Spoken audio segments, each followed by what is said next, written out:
So over here, you can see that I am in Teams and I am accessing Planner right here. So to access out Planner, you simply need to go to View More Apps and access Planner from over here. And you get a more simple version of the Planner right here.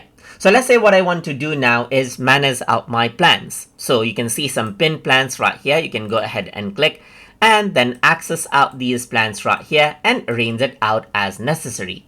You can also go around over here onto my plans, let's say for example, and then what you can do is you can go ahead and access out plans as you like, and then you can remove certain plans from the list if it is empty, and you can go ahead and manage it out as you want. You can go to my plans right here and go ahead and pin out the plans as necessary, just like this as well. And you do see the pin plans over here on the left hand side.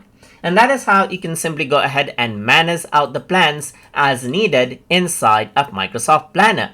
So hope you guys learned something as always. And as always, please like, comment, share, and subscribe.